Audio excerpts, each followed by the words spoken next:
Shalom Bapak Ibu. Selamat pagi. Kita akan mulaikan ibadah kita. Kita mempersiapkan hati kita. Kita akan menyembah Tuhan. Kita akan bawa hati kita kepada Tuhan. Kita akan naikkan pujian kita, kasih setiamu Tuhan.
menyembah Tuhan di pagi hari ini. Biarlah seluruh hidup kami bawa kepada Tuhan, kami persembahkan sebagai korban syukur kami kepadamu Tuhan. Biarlah pagi ini kami menyenangkan hati Tuhan. Berkati pujian kami, urapi kami semua. Kami serahkan hati kami kepadamu Tuhan. Kami akan memuji Tuhan dan kami mulaikan ibadah kami di dalam nama Tuhan Yesus Kristus. Haleluya. Amin. Puji Tuhan, silakan duduk.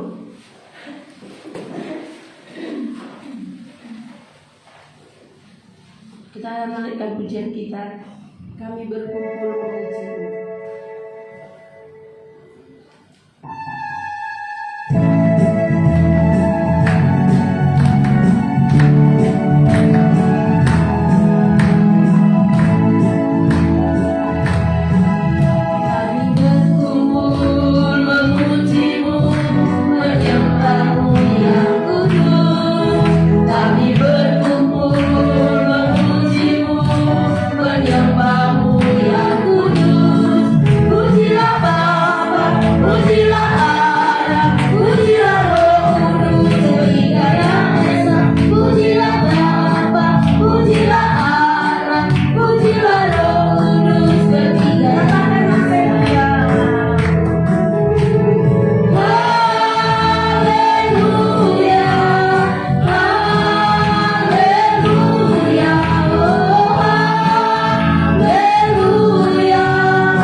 Layak dipuji disembah di bumi di surga.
Mungkin ada yang mau bersaksi.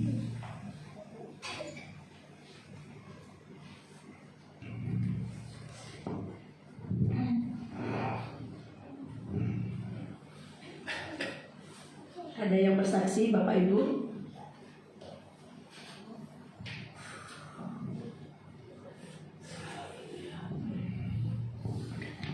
Sambil menunggu, mungkin kita naikkan sekali lagi pujian kita. Ada satu sobatku yang setia.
Kalau tidak ada, kita akan siapkan hati kita untuk menerima firman Tuhan.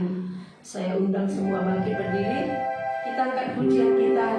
Firman-Mu berkata, Engkau besertaku. Dengan sayap-Mu Tuhan. Haleluya.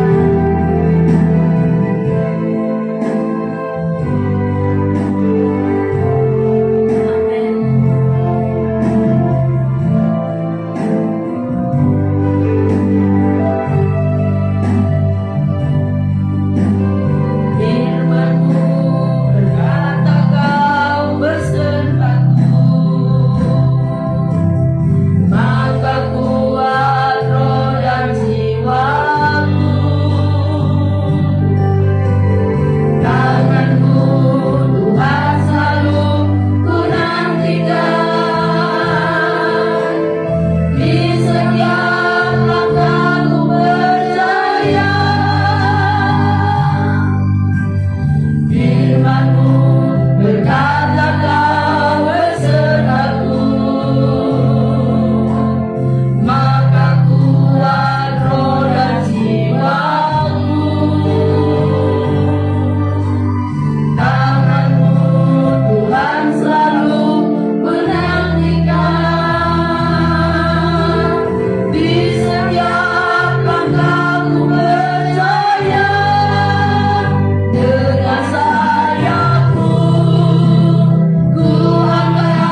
Terima kasih Tuhan. Sungguh Tuhan firman adalah kita bagi kami ya Tuhan.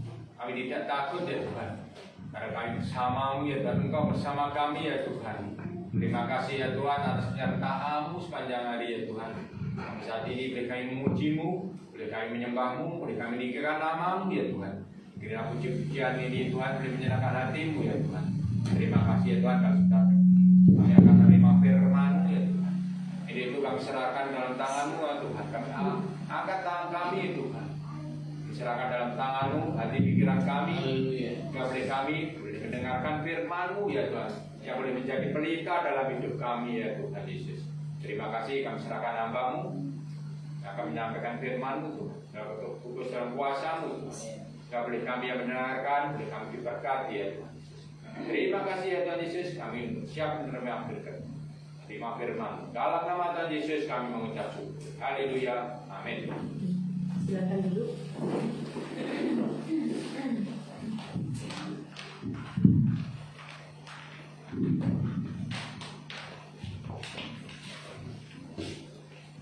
Selamat pagi, Shalom, damai sejahtera kiranya menyertai Bapak Ibu semuanya. Hari-hari ini kita memang membutuhkan damai sejahtera ya, sebab kita hidup di dalam sebuah kondisi zaman yang sangat-sangat bergejolak. Ujian kita yang terakhir tadi mengatakan kita berada di dalam badai. Betul? Dengan sayap-Mu ku akan terbang tinggi di tengah badai hidup. Kita sedang berada di dalam sebuah badai kehidupan.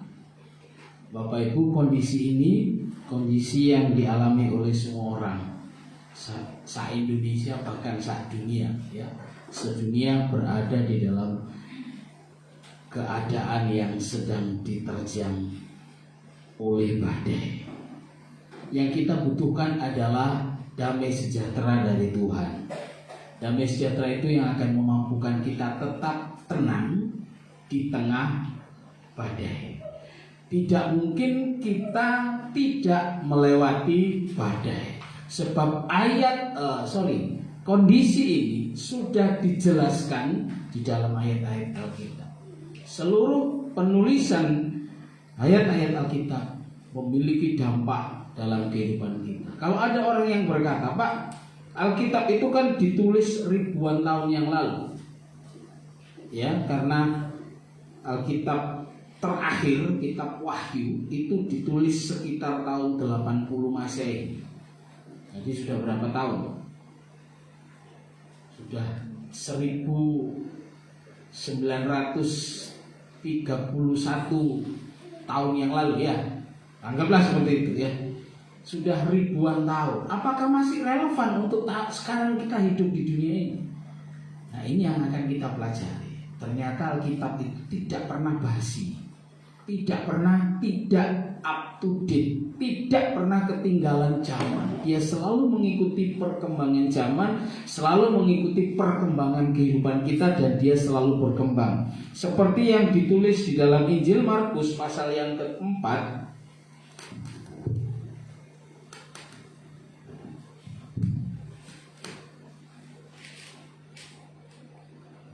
Injil Markus pasal yang keempat, dari ayat yang ke-35 kita akan membaca sebuah perikop luar biasa Bapak Ibu.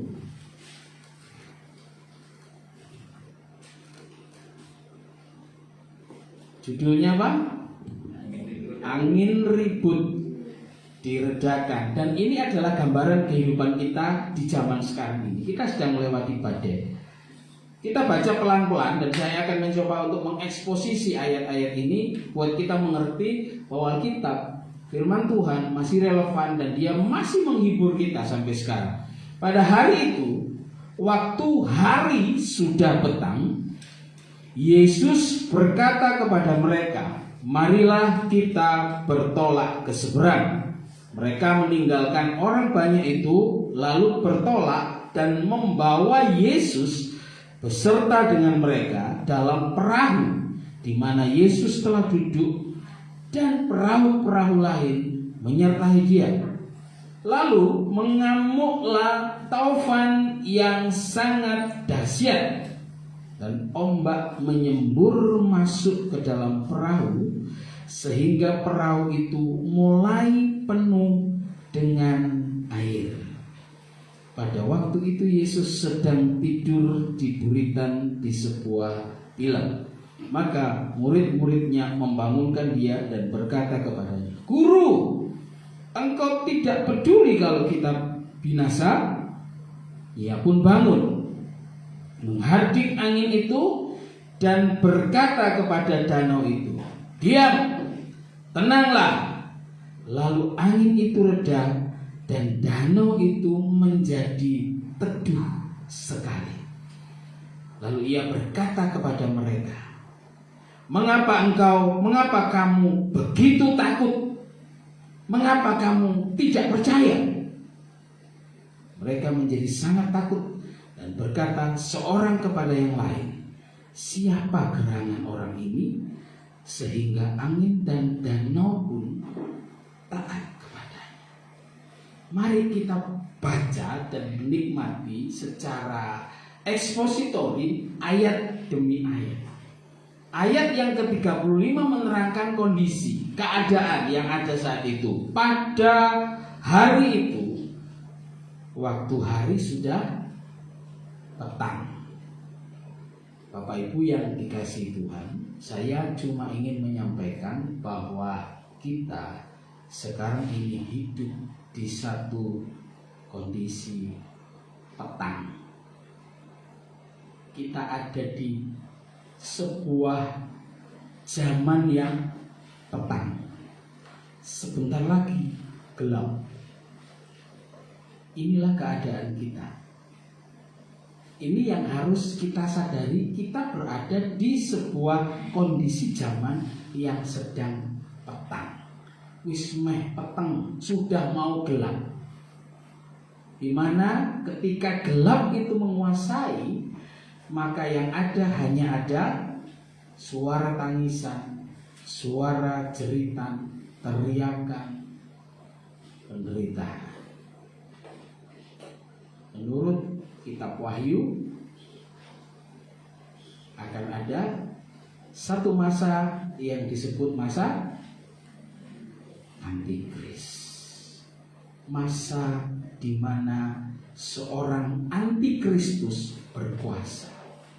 Akibatnya setiap orang yang menyembah Kristus akan mengalami aniaya kalau hidup di zaman ini. Kira-kira kalau kita sampai masuk di zaman itu, kira-kira kita bisa nggak mempertahankan iman?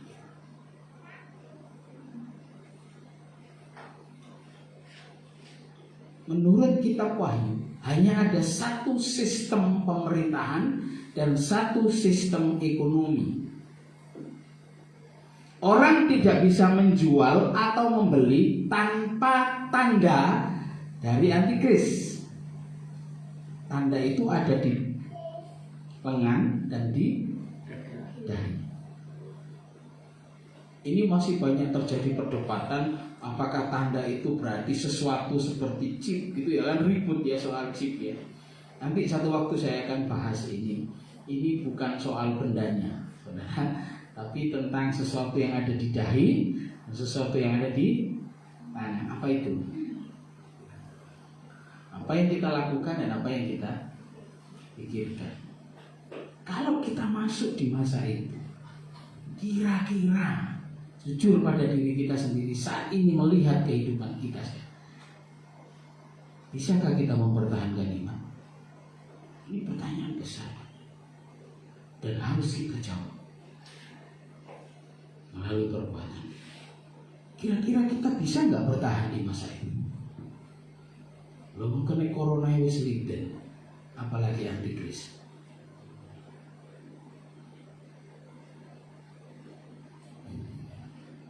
Coba kita renungkan sedikit. Kita masuk di sebuah masa petang. Hari itu ialah hari ini. Petang kondisinya, Pak. Ya. Lalu Yesus berkata kepada mereka, marilah kita bertolak ke seberang. Bapak Ibu, tujuan hidup kita bukan di sini, tapi di seberang. Ada satu pujian, di seberang sana air mata kelak-kelaknya. Biasanya lagu ini dinyanyikan di kuburan. Lagunya orang mati. Padahal ya tidak selalu begitu ya. Tapi memang tujuan kita itu di seberang, bukan di sini. Saya jadi ingat perkataan Yesus di dalam Filipi ayat 3. Paulus mewakili Tuhan di bumi berkata, bukan seolah-olah aku telah mendapatkannya, tetapi ini yang aku lakukan. Filipi pasal 3 ayat 13 dan 14. Aku melupakan apa yang ada di belakangku dan berlari-lari kepada tujuan, yaitu panggilan surgawi. Dan mengarahkan mataku ke depan, mengarahkan diriku kepada apa yang di hadapanku, dan berlari-lari kepada tujuan untuk memperoleh hadiah, yaitu apa? Panggilan surgawi. Surgawi ada di seberang kehidupan kita. Yang ngajak siapa, Pak? Yang ngajak siapa? Yang ngajak murid-murid siapa? Yesus. Yang ngajak Yesus. Coba kita perhatikan ayat ini. Murid-murid diajak oleh Yesus untuk ke seberang. Kalau kita baca pasal 5, itu tujuan Yesus di sana. Demi menyelamatkan satu orang gendeng di Gadara, di Gerasa. Satu orang gila yang dirasuk oleh legion. Legion itu satu unit pasukan yang terdiri dari 3.000 sampai 6.000 prajurit. Bayangkan kalau orang itu dirasuk, gak usah sing 6.000, 3.000 setan di dalam tubuh. Makanya dia kuat sekali sehingga dirantai pun diputus.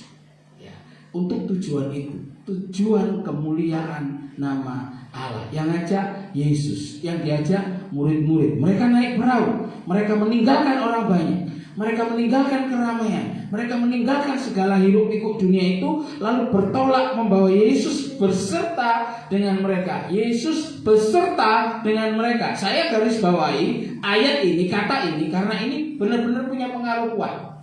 Yesus beserta dengan mereka. Sampai yakin gak hidup Anda disertai Yesus? Yang percaya coba lambaikan tangan ke atas, sambil ngangkat jempolnya. Hidup kita disertai oleh Yesus. Amin. Amin. Tapi kita baca ayat ini lanjutnya. Ayat 37.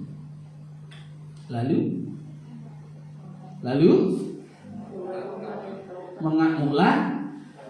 Ini bukan topan anak jalanan yang ngamuk, Pak. Ini yang ngamuk taufan, angin topan. Dalam bahasa Inggris storm atau badai. Mereka menyeberang danau Galilea atau danau Genesaret, di mana danau itu dikelilingi oleh bukit-bukit. Jadi sangat masuk akal ketika tiba-tiba angin dari berbagai jurusan ngumpul di situ, membentuk pusaran angin dan kemudian menimbulkan badai. Matius dan Lukas menyebut kata ini dengan kalimat sekonyong-konyong atau tiba-tiba, tanpa peringatan, tanpa ada alarm. Tiba-tiba terjadi angin ribut di tengah air, di tengah danau. Danau ini luas. Danau ini luas dan lumayan dalam karena kedalamannya 43 meter. Kemarin yang pesawat Lion jatuh berapa meter, Pak? 23 ya. Ini lebih, berarti 2 kalinya. Cukup dalam dan cukup lebar. Mereka di tengah-tengah danau sedang kena angin taufan. Yesus di mana? Yesus ada di guritan, Yesus ada di kapal itu, Yesus menyertai mereka. Ini pertanyaan menarik, perkataan menarik dari Bu Joko tadi. Yesus di mana? Tidur. Benarkah Yesus tidur? Tak tanya ya. Benarkah Yesus tidur? Iya Pak, ayatnya ngomong Yesus tidur. Benarkah Yesus tidur? Percayakah Anda bahwa Yesus itu Maha tahu? Berarti dia sudah tahu bahwa di tengah danau itu mereka akan kena angin. Setuju? Tapi kenapa Yesus tetap mengajak, ayo kita ke seberang?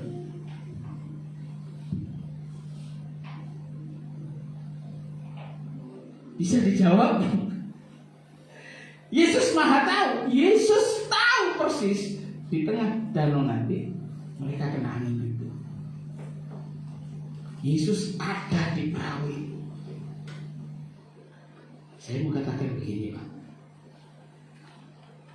bersama Yesus bukan berarti bebas masalah.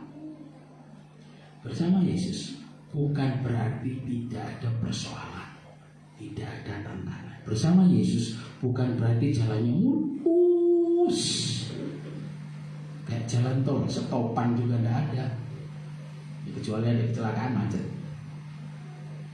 Bersama Yesus bukan berarti tidak ada badai dalam kehidupan kita. Hidup kita itu selalu diumpamakan seperti perahu, seperti bahtera. Kalau ada keluarga atau teman yang menikah, selalu diucapkan selamat menempuh bahtera rumah tangga. Hidup selalu diumpamakan seperti perahu di atas kapal, di atas laut. Kapal di atas laut. Pasti akan ada gelombang. Saya belum pernah naik kapal jarak jauh. Belum pernah. Ini Rain ini jagonya ini. Kalau menempuh perjalanan laut di laut, ketika ada badai gimana kondisinya Rain? Pernah ngalami badai enggak? Ombak besar gitu diombang sampai hampir tenggelam, pernah enggak? Pernah. Gimana rasanya? Mual. Bisa tidur enggak? Ini yang mau saya katakan Pak. Karena ayat ini berkata apa? Pada waktu itu Yesus sedang tidur. Ada yang mengatakan Yesus kecapean. It's okay lah. Posisi dia adalah manusia. Yesus tidur. Tapi benarkah Yesus tidur? Karena begini kronologinya, mengamuna tofan sangat dahsyat. Ombak menyembur masuk ke dalam perahu sehingga perahu itu mulai penuh dengan air. Jadi perahu itu sudah hampir tenggelam, penuh dengan air. Yesus diceritakan di sini apa ya? Tidur di atas tilam. Tilam itu tikar. Kira-kira nih kalau sampean semua tidur terus kebanjiran, bisa tidur? Bisa tidur? Lah iso turu kebuadet. Parah juga. Itu perahu penuh dengan air. Yesus di mana? Tidur. Benarkah Yesus tidur? Saya ingin mau sampaikan kepada Bapak Ibu semua di sini. Yesus tahu posisi kita, Yesus tahu keadaan kita, Yesus ngerti banget apa yang sedang kita hadapi. Yesus tidak pernah tidur. Di sini dia tidur Pak? Ya, tidak. Loh, ayatnya mengatakan Yesus tidur Pak. Ini juga sesuatu yang luar biasa Bapak Ibu. Kita bisa jadikan sebuah pertanyaan, mengapa Yesus tidur di tengah badai? Ada yang bisa bantu saya jawab, mengapa Yesus bisa tidur di tengah kondisi seperti itu? Saya belum pernah naik kapal. Saya pernah naik ferry dari Ketapang ke Gilimanuk. Itu yang saya pernah. Tidak terlalu besar ombaknya karena Selat Bali. Ya, pernah sih mengalami ombak yang membuat kami terapung-apung hampir 2 jam. Jadi selat itu sebenarnya setengah jam sampai, tapi kami hampir 2 jam karena ombak memang tinggi. Tapi nggak sampai air masuk ke dalam kapal itu, tidak sampai air perahu, cuman goncangannya memang membuat sedikit pusing. Kalau istri saya sudah langsung geblak gitu ya, sudah dia tidak tahan. Dia pernah menempuh perjalanan jauh dari Medan ke Surabaya. Waktu itu ada badai mau? Ada. Dalam Cina. Oh, Cina. Besar sekali. Air masuk? Tidak sampai. Air masuk ke dalam perahu. Bapak Ibu, saya minta tolong Anda membayangkan perahu Yesus waktu itu bukan perahu sampan. Ya, karena isinya berapa orang? 13 orang. Sampan itu paling 3-4 orang. Sampan kecil ya. Ini perahu nelayan yang cukup besar. Kalau sampein ke Tuban atau ke daerah Lamongan bisa ketemu perahu yang agak besar karena isinya bisa muat 13 orang. Waktu itu ada 13 orang di perahu Yesus, termasuk Yesus kan 13 orang toh, dan ada perahu-perahu lain yang menyertai. Jadi perahunya lumayan gede. Bisa Anda bayangkan kondisi yang ada kalau air itu sampai masuk. Berarti ayat ini mengatakan apa? Sangat dahsyat. Topannya sangat dahsyat. Air masuk. Yesus bisa tenang tidur. Pertanyaan pertama, benarkah Yesus tidur? Tidak. Seandainya Yesus tidur, mengapa Yesus kok bisa tidur di tengah-tengah? Pegangan aja, masih melek pegangan aja pusing Pak. Apa mana tidur? Bisa bayangkan ya? Gelundung sana, gelundung sini. Ini logikanya. Saya ingin Anda masuk ke dalam sebuah imajinasi lah, mikir sedikit, bayangin gitu.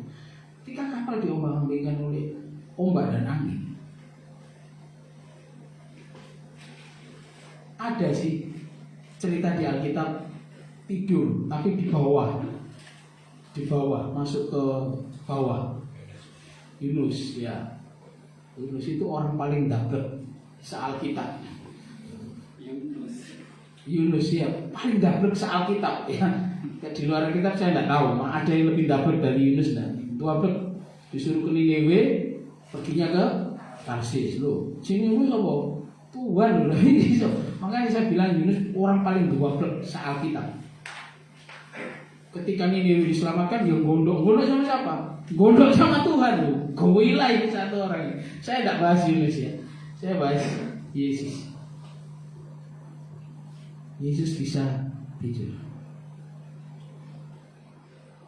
Perjalanan hidup kita bisa jadi seperti perahu murid-murid. Sekarang ini kita sedang menghadapi sebuah taufan yang sangat dahsyat. Krisis terjadi di mana-mana. Bukan hanya krisis ekonomi, bukan hanya krisis kesehatan yang sekarang ini nyata di dalam kehidupan orang percaya. Krisis iman. Kita bisa nyanyi, dengan sayapmu ku akan terbang tinggi. Tapi kita harus bisa buktikan ketika kita diterpa badai, benarkah kita terbang tambah tinggi? Atau kita mencok cari perlindungan? Raja Wali punya insting, dia tahu oh badai akan datang, sehingga dia naik kepada ketinggian tertentu dan dia tunggu badai datang. Ketika badai datang, dia tidak begini, dia hanya mengembangkan sayapnya dan terbang mengikuti arus badai. Dia terbang makin tinggi. Tapi beda dengan emprit, burung gereja dan lain-lain sebagainya. Burung-burung kecil itu ketika badai datang, dia cari tempat sembunyi, cari tempat perlindungan. Delik. Ya, kita tadi nyanyinya kan seperti Raja Wali kan? Dengan sayapmu ku akan terbang tinggi. Semoga Anda kena badai lebih hebat, supaya terbang lebih tinggi. Kenapa? Tuhan mengajak murid-muridnya menyeberang kalau dia tahu di tengah danau mereka terkena topan yang sangat dahsyat? Itu pertanyaan yang harus dijawab. Mengapa? Apa Tuhan itu ngancam keselamatan murid-muridnya? Apakah Tuhan, kalau memang Tuhan tahu ada badai, kenapa tidak menunda keberangkatan? Oh, akan ada badai, kita tahan dulu sampai badainya lewat, kita baru jalan. Bisa nggak? Bisa, sangat bisa. Tapi menariknya, Yesus tetap ajak mereka pergi. Ayo kita bertolak ke seberang. Tujuan kita memang di seberang. Bapak Ibu, perjalanan menuju seberang itu tidak mudah. Perjalanan menuju kehidupan kekal itu tidak mudah. Anda pasti diterjang badai. Saya katakan Anda pasti diterjang badai.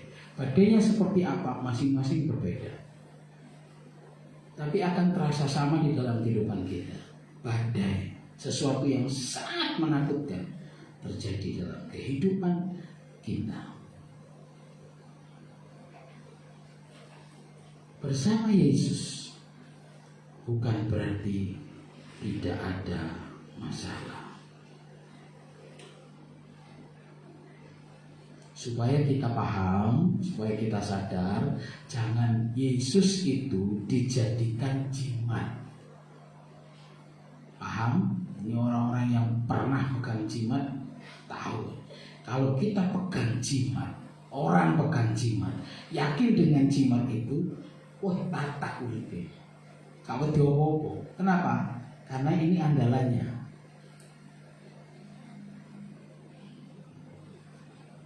Hanya diharapkan pada saat dibutuhkan. Jangan jadikan Yesus itu jimat. Udah aku pegang Yesus, aku percaya Yesus, aman, lancar usaha. Bangun. Puji Tuhan. Tapi ojo lali, mau badai.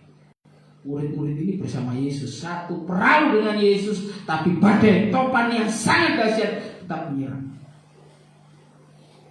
Cuma cerita ini menunjukkan kepada kita bahwa bersama Yesus, Yesus mampu mengendalikan situasi. Mengapa Yesus bisa tidur di tengah badai? Karena Dia berkuasa atas segala situasi. Dia bangun, dia hardik. Tahu dihardik, Pak? Bahasa Inggrisnya itu disentak.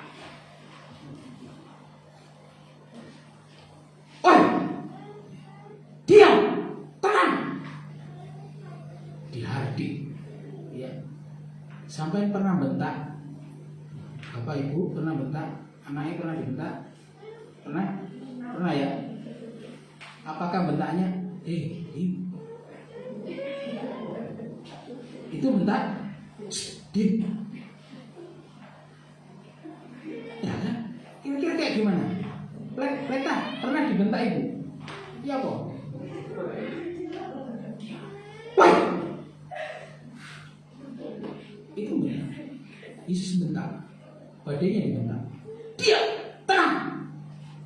Jadi jangan ekspresikan ini dengan bahasa yang benar ya. Jangan, Yesus, karena kita membaca jadi ia pun bangun menghadapi angin dan berkata kepada danau itu, diam, tenanglah. Diam, tenang. Dia habis badai. Dia di atas segala sesuatu. Dia mengendalikan segala sesuatu. Ini tema khotbah pagi ini. Siapa yang mengendalikan hidup? Jika hidupmu bersama dengan Yesus, benar-benar bersama dengan Yesus, bukan berarti tidak ada masalah, tapi Yesus berkuasa atas masalah itu. Itu yang harus kita yakini. Kita harus siap. Mengapa Yesus membawa murid-muridnya ke seberang? Kalau di tengah danau Dia tahu bahwa mereka akan kena topan. Pertama, melatih, menguji kedewasaan percaya kita kepada Tuhan. Itu yang dikatakan Tuhan, mengapa kamu begitu takut? Mengapa kamu tidak percaya? Dengan kata lain, ketika kita sangat takut, kita kehilangan percaya.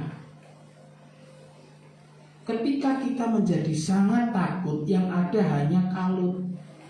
Ketika kita panik, kita menjadi tidak percaya. Ini yang Tuhan mau ajarkan. Di dalam badai kita belajar untuk percaya kepada Tuhan. Siapa yang pernah mengalami mujizat kesembuhan hari Tuhan? Kapan itu, Pak? Dia baru sakit ini. Bukan waktunya, Pak. Pada saat apa Anda mengalami mujizat itu? Pada saat sakit, betul. Terima mujizat kesembuhan pada saat sakit. Sampai tidak mungkin terima mujizat kesembuhan ketika Anda sehat. Bisa paham? Jadi harus apa? Sakit. Itu persoalan, itu masalah. Pada saat Anda sakit, Anda terima mujizat dari Tuhan. Artinya apa? Allah atau Yesus ada dalam hidup dan Dia mengendalikan hidup. Banyak sekali pelajaran berharga yang bisa kita ambil dari perikop ini. Ketika mereka di tengah badai, mereka menjadi panik, menjadi kalut. Kenapa? Karena perahu itu sudah kemasukan air. Yang menarik itu ayat ini berkata Yesus tidur di buritan di atas tilam. Loh kok iso? Perahu di tengah kena tofan itu kan nggak mungkin tenang begini, betul ya, Ren ya? Saat gede-gedenya kapal, kalau sudah di tengah badai kena tofan, itu pasti, apalagi ini kapal kecil tanggung, kena tofan itu pasti bergoyang-goyang keras. Berdiri saja harus pegangan. Dan itu sudah mulai pusing mulai ya. Loh kok bisa turun? Tuhan gak pernah tidur. Tuhan menjaga hidup kita. Loh kok amin sih? Tuhan gak pernah tidur Bapak Ibu. Tuhan menjaga. Dia tahu persis hidup. Hanya pada saat kita berhadapan dengan masalah, datang pada Tuhan. Murid-murid ini mencari Yesus. Dia bangunkan guru. Kelirunya cuma satu murid-murid. Dia merasa sing salah gurunya. Kan sing ngajak Yesus. Ya kan? Sing ngajak kan Yesus. Ngajak ke seberang. Guru, engkau tidak peduli kalau kita binasa. Tuhan ini apa sih?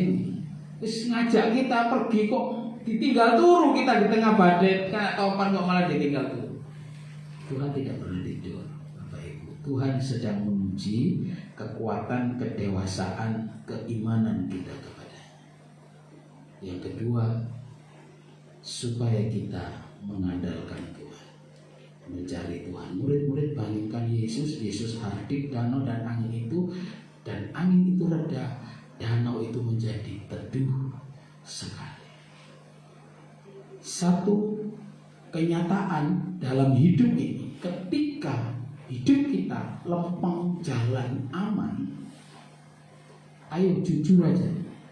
Sampai anda punya utang, nggak dikejar-kejar orang, sampai sehat walafiat, sehat kuat, sembarang ono kecukupan, cari Tuhan, yang ada sampai lupa sama Tuhan. Cari rekreasi. Nah itu dia, rekreasi dari Pak Sugeng. Nek uripe tenang, duwe akeh, ya semuanya serba oke. Waya ibadah kita besok kemana gitu ya? Besok minggu kita besok kemana? Kita rekreasi nanti nang batu, Kenapa? Karena tidak ada masalah. Lek kena masalah apa? Sembuh wayang keduduan. Hidupnya tenang aman. Ya doa tapi jarang-jarang. Waktu kena corona, wush, waduh Tuhan. Bergetar tempat tidur goyang Tuhan. Ciri khas deh. Sembuhkan saya. Wush, kalau nak dino tanpa doa, tidak ada waktu tanpa doa. Terus, lepas waras. Dadah. Saya hanya ingin, saya tidak menyalahkan, saya tidak. Hidup itu pilihan, oke. Anda ke gereja, Anda tidak ke gereja, itu pilihan. Pilihan Anda. Jangankan saya, Tuhan aja. Tidak mau cawe-cawe, tidak mau ikut-ikut, ngatur. Itu pilihan Anda. Di setiap pilihan punya konsekuensi, punya tanggung jawab masing-masing. Nah itu yang kita akan bertanggung jawab terhadap perbuatan kita itu sendiri. Ya, jadilah bijak dalam hidup ini. Andalkan Tuhan. Jangan andalkan kekuatan pikiran kita. Karena otak kita itu enggak lebih besar dari kepalan tangan ini. Itu pun tidak semua bisa kita gunakan. Di otak kita itu ada kamar-kamar. Tidak semua ruang dalam otak kita gunakan secara maksimal. Kalau bisa kita gunakan otak kita 100%, kita orang paling hebat, paling cerdas di bumi jagat raya. Tapi kita tidak mungkin. Paling hanya sekian persen yang bisa kita budidayakan, kita maksimalkan dari otak kita yang cuma sekepal. Terus diandalkan untuk mengatasi persoalan. Tidak mungkin. Sampai tahu siapa yang ada di perahu itu? Di perahu Yesus ini siapa? Sampai tahu siapa? Murid-muridnya itu sebagian besar nelayan. Ketika Yesus cari murid, dia pergi ke pinggir pantai, ketemu Petrus, ketemu Yakobus, ketemu Andreas. Itu semua mereka nelayan, jago sudah. Tapi ketika berhadapan dengan topan, mereka masih panik. Karena topan itu datang sekonyong-konyong. Langit cerah, moro-moro langsung gelap jeduen. Bingung. Mana gitu deh? Mana gitu? Nek kapalnya gede sih, wais, masih bisa diandalkan. Nek kapalnya tanggung-tanggung. Ini nelayan, Pak. Hidupnya hari-hari sudah di laut, di danau itu, tapi mereka masih panik. Expert mereka soal di atas air, tapi masih panik ketika badai itu sangat dahsyat. Saya ingin kita semua jemaat Tuhan yang ada di sini, yuk jangan pernah andalkan kemampuan kita, karena ini kecil sekali. Andalkan Tuhan, jadikan Tuhan pengendali hidup. Percayalah kepada Tuhan, Tuhan mengendalikan setiap situasi dalam hidupmu. Badai bisa datang kapan saja dan sangat besar, bisa. Tapi kalau kita bersama dengan Yesus, kita nggak perlu sedemikian takutnya seperti perkataan Yesus. Murid-murid panik. Kenapa kamu begitu takut?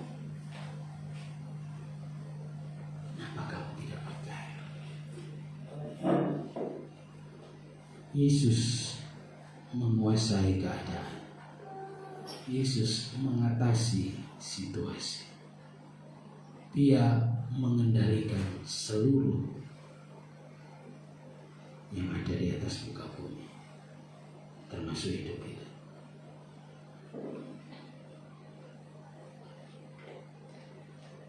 Lagu sebelum lagu penyembahan terakhir tadi, kita nyanyi lagu apa?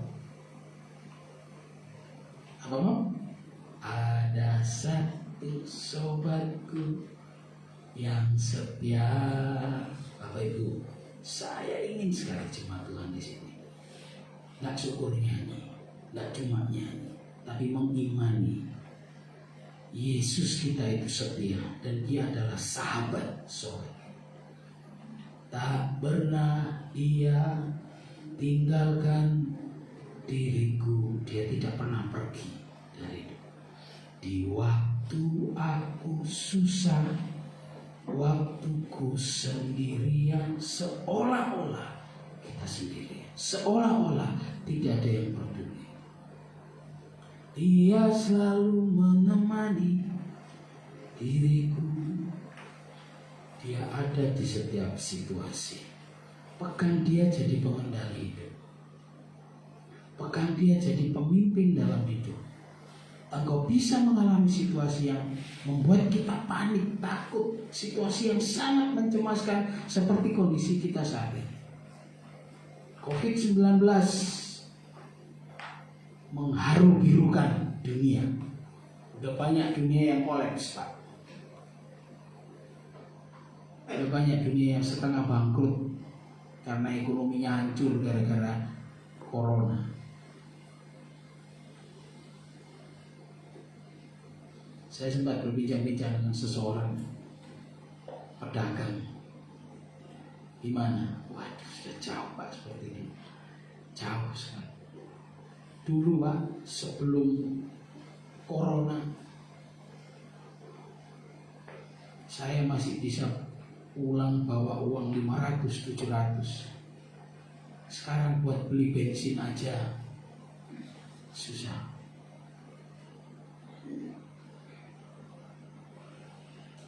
Dan corona ini kapan berakhir? Ada yang tahu? Pak Denny tahu kapan berakhir? Lo ada ahli yang ngomong tahun 2023 corona selesai, katanya. Iya, kan sudah ditemukan vaksinnya, kita pasti akan disuntik vaksin, aman.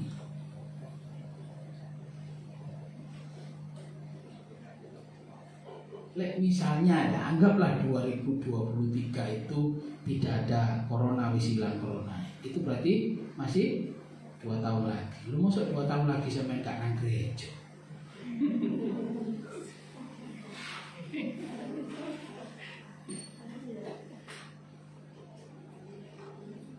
Mari ngomong wis lali. Nanti nang gereja lali. Yo apa caranya nang gereja? Sudah kebiasaan tidak ke gereja. Sampai kapan? Tetaplah tenang bersama dengan Yesus. Jangan takut. Jangan sampai Tuhan bertanya kepada kita, mengapa kamu begitu takut? Mengapa kamu tidak percaya?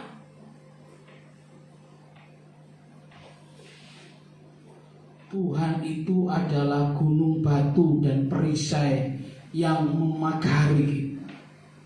Daud bersaksi berkali-kali, Allah mengutus malaikatnya berkemah di sekeliling. Percaya enggak? Percaya. Percaya Pak? Percaya. Pak Sugiman percaya. Pak Denny percaya? Percaya? Bu? Karena malaikat itu kan agen rahasia Allah. Mantap. Lengkapi dengan segala senjata dari surga. Betul Pak ya? Karena saya pernah membaca dari Billy Graham bukunya, judulnya Malaikat Agen Rahasia. Dia ada di sekitar kita. Malaikat loh Pak. Ini bukan CIA, bukan FBI.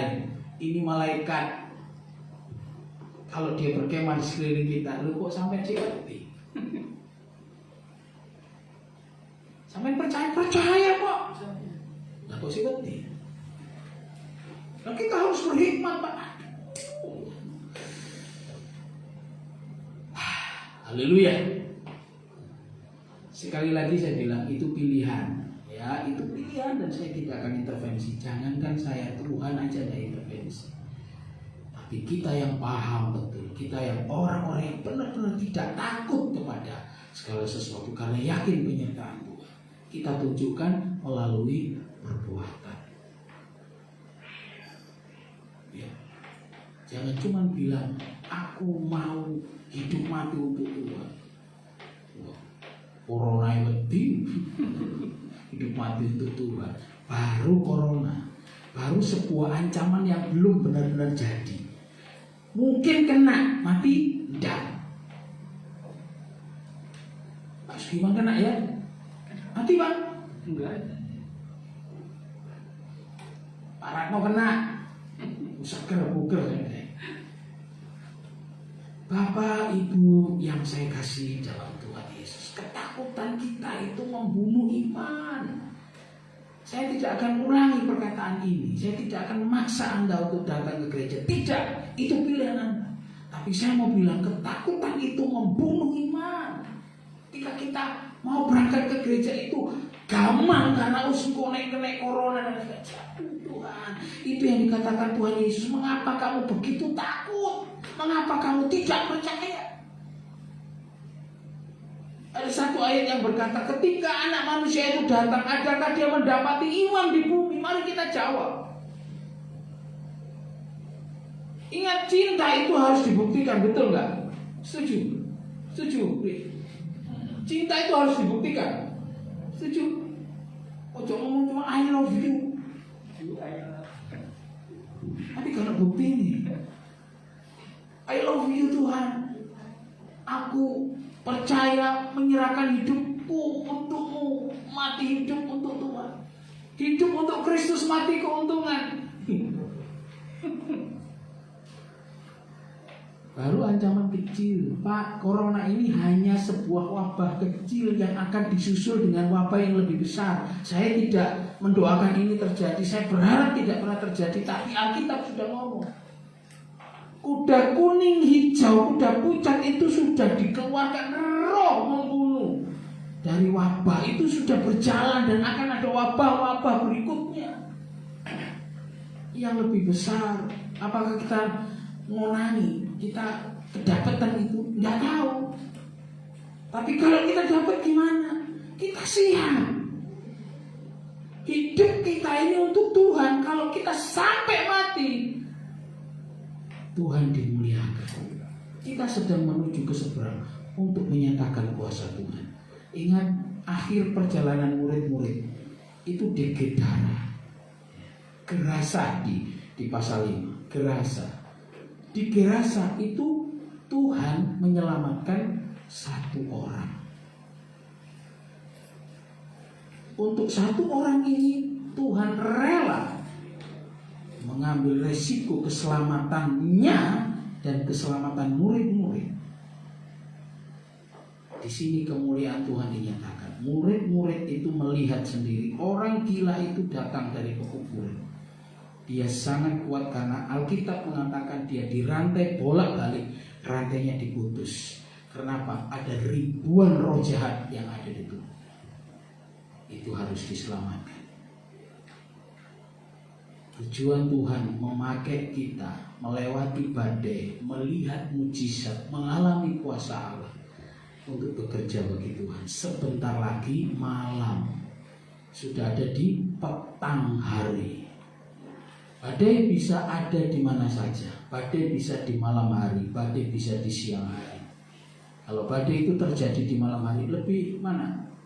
Lebih gampang mana menghadapi badai waktu siang atau waktu malam? Itu dia pengalamannya. Tidak tahu seberapa tinggi pengalamannya dengan badai. Saya tidak pernah melewati badai. Saya pernah melewati selat Bali, kena ombak yang lumayan sedikit lebih tinggi. Sudah beliau, sudah pusing. Saya hanya ingin berkata begini, Bapak Ibu, hidup kita ini selalu menghadapi badai. Tetaplah berpegang pada Yesus. Percayalah kepada Tuhan dan andalkan Dia. Biarlah Dia yang menjadi pengendali itu. Jangan takut. Jangan takut sampai kemudian kita menjadi kehilangan kepercayaan. Percayalah, pegang Tuhan erat. Percayalah Tuhan menyertai kita. Percayalah. Memang kalimat ini gampang diucapkan tapi susah sekali untuk diaplikasikan dalam hidup kita.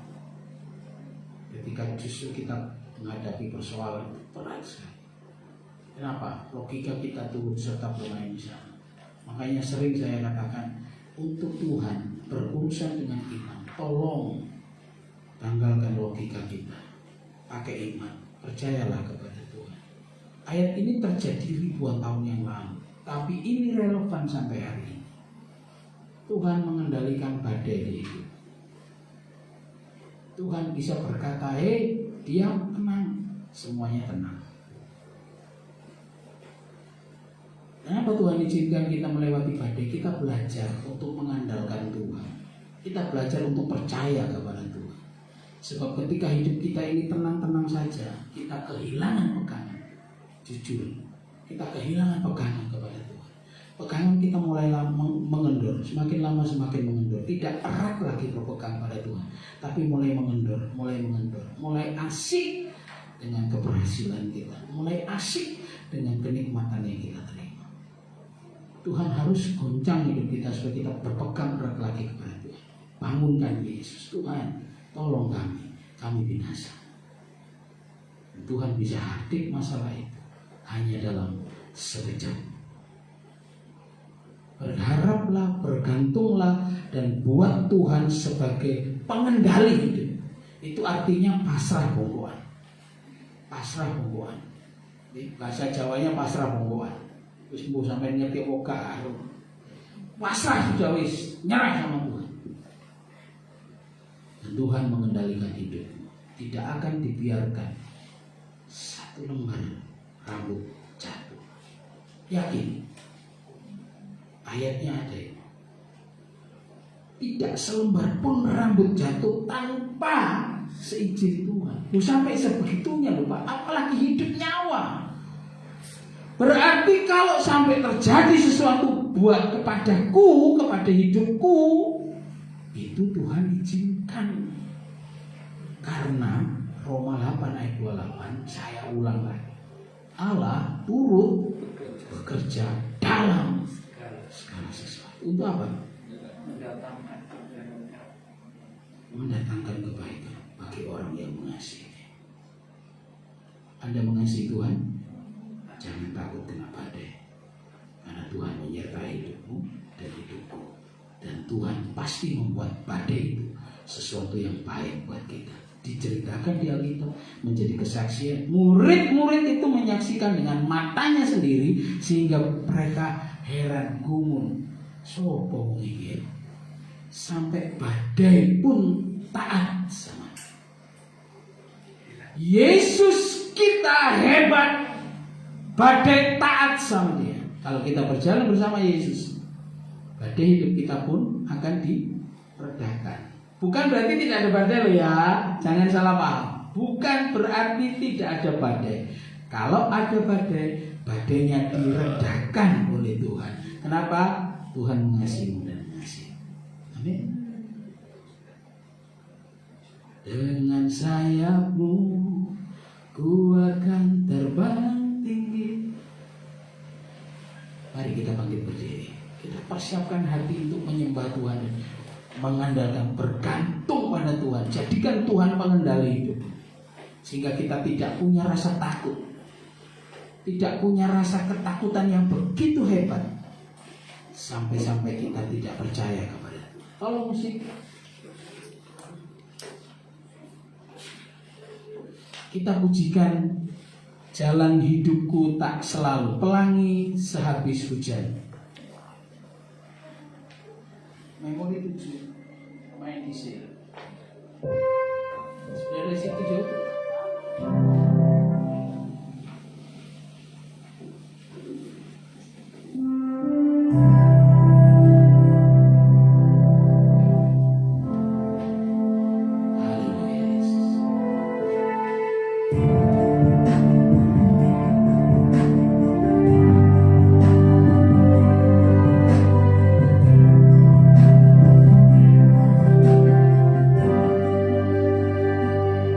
Jalan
berjanji hanya ada berkat di hidup kita. Tuhan tidak pernah berjanji juga hanya ada masalah. Tetapi Tuhan berjanji Dia menyertai kita sampai kapanpun, dalam situasi dan kondisi apapun. Tuhan tidak pernah tidur seperti pelangi. Oh, sehabis hujan, itulah janji setiamu Tuhan. Di balik dukaku telah menanti kata yang baik keluar. Mungkin langit pun tak terlihat, tertutup awan tebal. Mungkin langit pun tak terlihat, tertutup awan tebal. Namun hatiku kan tetap kuat. Katakan pada dirimu sendiri, aku mau tetap kuat di dalam Tuhan. Aku tetap mau melayani Tuhan. Benar, Dia menyediakan keindahan, tetapi harus kita hadapi badai, harus kita hadapi persoalan, harus kita hadapi masalah, tantangan, bahaya dalam hidup kita. Di sini kita akan melihat mujizat, kenyataan kuasa Allah yang dahsyat. Oh, seperti pelangi sehabis hujan, itulah janji setiamu Tuhan. Di balik dukaku telah menanti ada yang tak ternilai dan abadi. Oh, seperti pelangi sehabis hujan, itulah janji setiamu Tuhan. Di balik dukaku telah menanti harta yang tak ternilai dan abadi.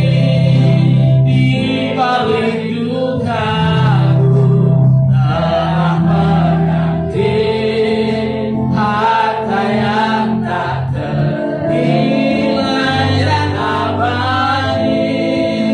Di balik dukaku telah menanti.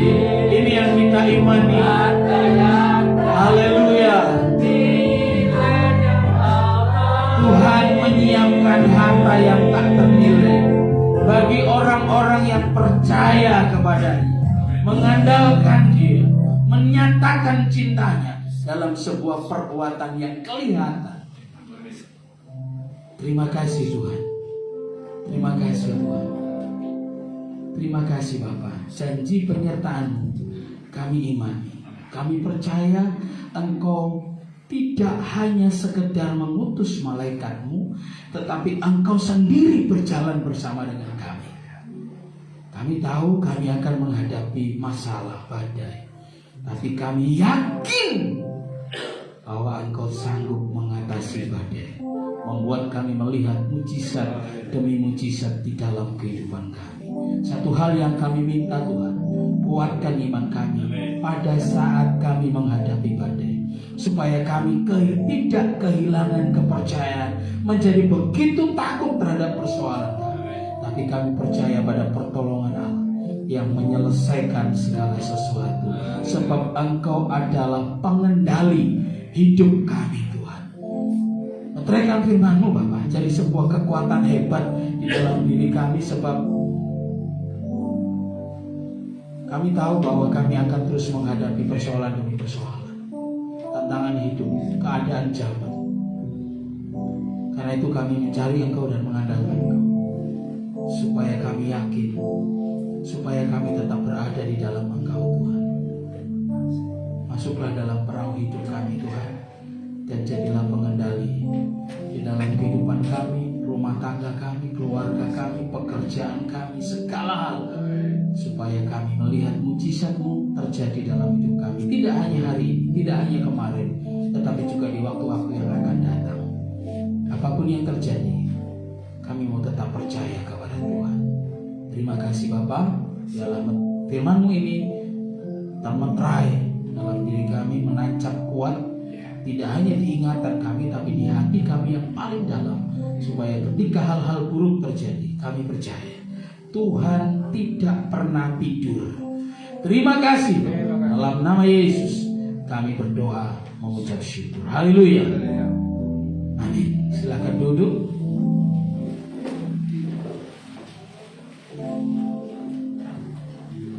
Saya mengucapkan selamat ulang tahun untuk Ibu Lukas, Ibu Trivena Sri Sunarsi.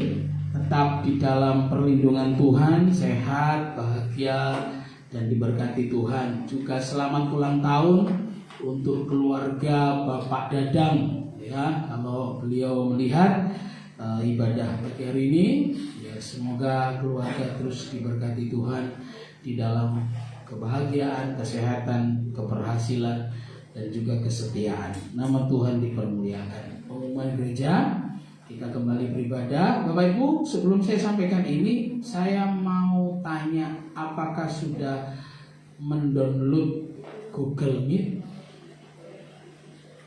Tolong yang belum, Anda download Google Meet, Anda pasang, Anda install Google Meet di HP Anda, karena kita akan mengadakan ibadah rumah tangga melalui daring. Ya, kenapa tidak Zoom, Pak? Karena Zoom itu terbatas waktunya, hanya 45 menit. Belum, itu sudah mulai dari dinyalakan sampai habis ya. Belum lagi nunggunya yang lain masuk, itu akan memotong waktu. Nanti belum selesai ibadah sudah putus. Jadi kita gunakan Google Meet saja, karena Google Meet tanpa batas waktu. Jangan terlambat. Di offline juga terlambat, di online juga sudah terlambat. Masuk tepat waktu, kita mulai, dan kita beribadah menikmati berkat Tuhan. Kapan itu saya akan informasikan lebih lanjut di grup. Ya, bagi yang tidak ada di grup, nanti kami akan informasikan langsung kepada yang bersangkutan Jabri. Kita tunggu waktu yang terbaik. Saya menunggu sampai Bapak Ibu semuanya sudah menginstal. Sudah menginstal? Pak Dery sudah menginstal? Sudah? Daniel sudah menginstal? Sudah semua. Bu Joko juga sudah? Oh, tunggu orang ya. Leta nggak bisa? Bisa.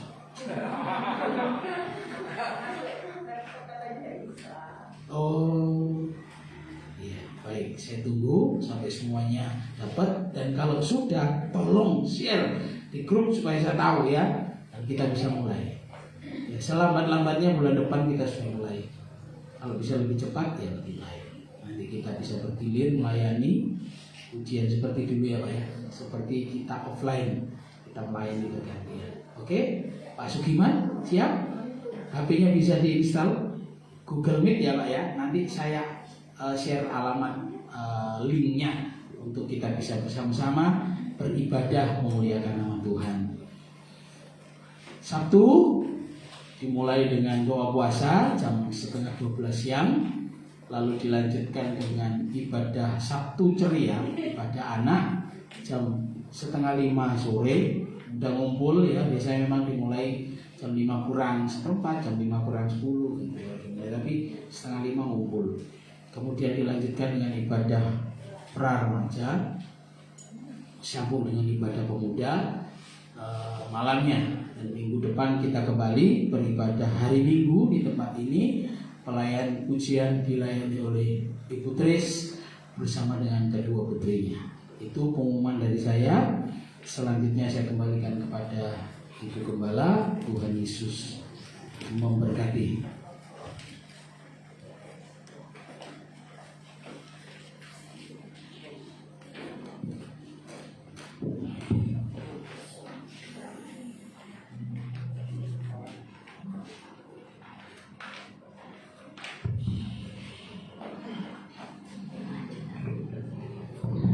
Puji Tuhan, Bapak Ibu, kita sudah mendengarkan firman Tuhan menjadi renungan kita sepanjang minggu ini. Puji Tuhan, kita akan memberikan persembahan sambil menaikkan pujian kita, segala puji syukur.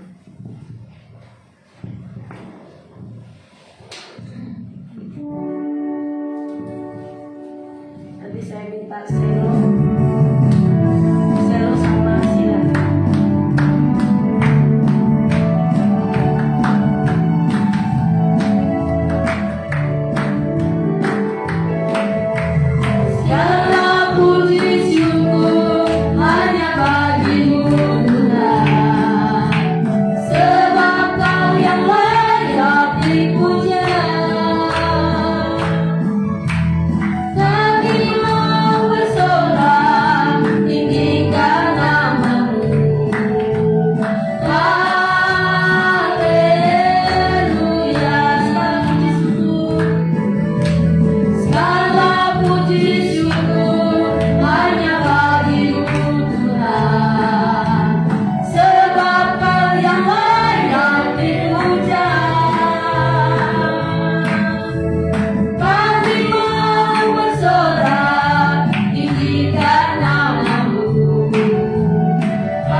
Saya minta Ibu Joko berdoa untuk persembahan, dan nanti Ibu Rina berdoa untuk bersyafaat pada pagi hari ini.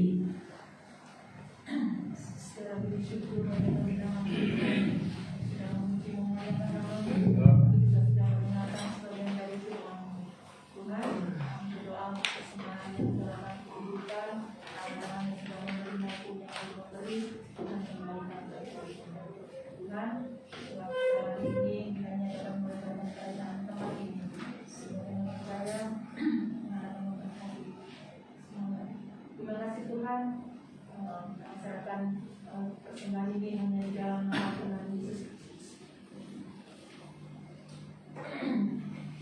Terima kasih Bapak yang baik, Tuhan yang memberikan kehadiran kita hari ini, telah bersama-sama menjadi satu nama-Mu. Kami telah menyampaikan Bapak kami yang baik, satu hati kami berdoa untuk bangsa Indonesia, memberikan kami dari ekonomi dan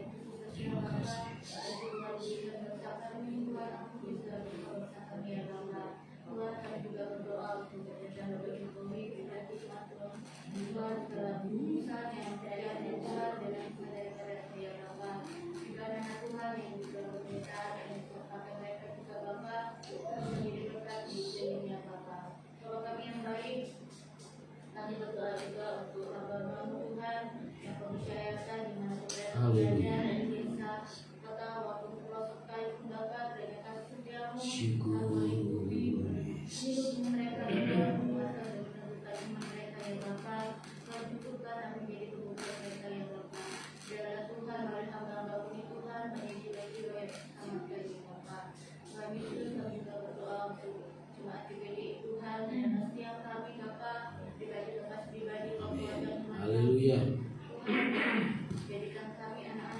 Amin Tuhan, haleluya Yesus. Selalu berharap hanya kepada Terima kasih, terima kasih. Terima kasih Bapak kami yang baik dan juga berdoa untuk Haleluya. ibadah di tempat kami Tuhan, anak sekolah minggu, ibadah remaja, pra-remaja, juga ibadah umum Tuhan, hanya Tuhan juga Tuhan juga rencana kami yang akan mengadakan ibadah rumah tangga online, hanya Tuhan juga sertai Tuhan, Tuhan itu cabut kami Bapak juga ibadah online kami Tuhan bisa berjalan dengan baik. Amin, amin Tuhan. Yang keluarga mendapat berkat dari Benar, amin, haleluya Tuhan. Yesus. Tuhan kami juga berdoa untuk Bapak Gembala dan keluarga. Terima kasih Tuhan. Berkati buat dan teruskan layanan mereka Tuhan, dan mereka hanya selalu disandar. Terima kasih Yesus. Terima kasih Tuhan, terima kasih. Inilah doa kami dan berkata dalam nama Tuhan Yesus. Haleluya. Segala puji syukur bagimu, ku tinggikan namamu selalu, kemuliaan hanya bagimu, terpujilah namamu, segala puji syukur bagimu, ku tinggikan namamu selalu, kemuliaan hanya bagimu, terpujilah namamu, terpujilah namamu.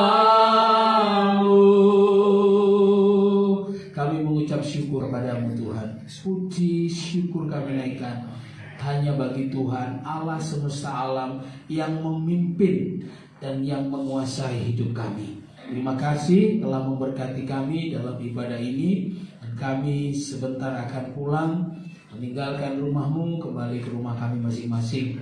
Tuhan, sebelum kami berpisah, hamba memohon berkat-Mu. Turunkan berkat-Mu, kedangkan tangan-Mu dan berkati kami semuanya dalam nama Yesus. Curahkan berkat-Mu atas seluruh jemaat-Mu Tuhan, baik berkat jasmani, sangat terlebih berkat rohani Tuhan, melimpah di dalam kehidupan kami semuanya. Berkati pekerjaan mereka, berkati usaha bisnis mereka, apapun yang dikerjakan tangan mereka, Tuhan buat berhasil. Berkati hikmat mereka, berkati keterampilan mereka. Mereka melakukan sesuatu yang lebih daripada besok kemarin, lebih daripada hari ini Tuhan. Dan besok mereka menuai keberhasilan demi keberhasilan yang Tuhan janjikan. Berkati kesehatan kami semuanya di tengah-tengah wabah pandemi yang semakin meluas ini. Tuhan memagari, Tuhan melindungi dan membungkus kami, menudungi kami dengan kuasa-Mu sehingga kami tetap sehat. Dan dengan tubuh yang sehat kami terus memuliakan nama Tuhan. Kami mau mempersembahkan tubuh ini sebagai persembahan yang hidup, yang kudus dan yang berkenan kepada Tuhan. Memberkati kehidupan nikah kami, keluarga rumah tangga kami Tuhan. Damai sejahtera kiranya menyertai kami semuanya. Damai sejahtera kiranya memimpin kami dari hari ini sampai selama-lamanya. Membuat berkat Tuhan keluar muncul dari rumah tangga kami yang memberkati orang lain. Damai sejahtera dirasakan oleh orang lain dan mereka memuliakan Allah. Berkati anak-anak kami doakan mereka untuk Tuhan terus melindungi mereka, menjaga mereka di tengah-tengah derasnya arus globalisasi. Tuhan yang membawa dampak-dampak baik yang baik maupun yang buruk. Tuhan jagai mereka dari dampak yang buruk. Tuhan lindungi mereka dari pengaruh-pengaruh yang tidak baik. Tuhan, baik melalui gadget mereka, baik melalui pergaulan mereka, baik melalui apapun, Engkau menjagai mereka dengan kuasa-Mu sehingga mereka tetap di dalam pimpinan-Mu Tuhan. Takut akan Allah ada dalam hati mereka sehingga mereka mencari Allah dan menghormati Tuhan di dalam seluruh kehidupan mereka. Terima kasih Bapak, berdoa buat tangan-tangan yang sudah berkorban mengembalikan milik Tuhan. Tuhan kembalikan lipat kali ganda Tuhan membuka tingkap langit dan Tuhan mencurahkan berkat berlimpah-limpah sehingga kekayaan mereka bertambah, kemakmuran mereka bertambah, dan mereka jadi berkat di setiap kesempatan dimanapun mereka berada. Berkati juga mereka yang sakit. Kalau ada di antara kami yang datang dengan sakit, penyakit, beban berat, pergumulan, persoalan, Bapa, kami berdoa di dalam nama Yesus, sembuhkan yang sakit, hiburkan yang susah, lepaskan yang terjerat, terikat oleh sesuatu, dan berikan kelegaan kepada mereka yang berada di dalam beban pergumulan yang berat. Tuhan, yang terjerat hutang piutang, Tuhan lepaskan dalam nama Yesus. Tuhan berkati. Terima kasih Tuhan, terima kasih. Dan apapun persoalan yang kami hadapi, Tuhan, Engkau mampukan kami mengatasinya dengan cara-Mu, dengan kuasa-Mu. Terima kasih Tuhan, terima kasih. Terpujilah nama-Mu Bapa. Kami berdoa juga untuk seluruh jemaat Tuhan yang mengikuti ibadah dari rumah, menyertai mereka. Semakin kuatkan iman mereka untuk percaya kepada Tuhan. Terima kasih Bapak, terima kasih Tuhan. Sebentar kami akan pulang tinggalkan tempat ini. Hamba berdoa Tuhan memberikan perlindungan kepada kami, yang jauh, yang dekat, yang berjalan kaki, yang berkendaraan, membungkus kami dalam cinta-Mu sampai kami tiba di rumah dengan selamat dan melakukan seluruh kegiatan aktivitas kami dalam damai, sejahtera, dan penyertaan Tuhan. Terima kasih Tuhan Yesus. Kemuliaan, pujian, dan ucapan syukur kami naikkan hanya bagi nama-Mu. Jemaat yang dikasihi Tuhan, sekarang terimalah berkat. Pulanglah di dalam kasih sayang, anugerah, damai sejahtera dari Allah Bapa, persekutuan di dalam cinta kasih serta keselamatan dari Allah Putra, dan penyertaan, perlindungan, penghiburan, pertolongan dari Roh Kudus yang akan menyertai kita sekarang dan sampai selama-lamanya, yaitu di dalam nama Tuhan Yesus Kristus. Yang percaya diberkati Tuhan sama-sama katakan amin. Selamat siang, selamat pulang, Tuhan Yesus memberkati.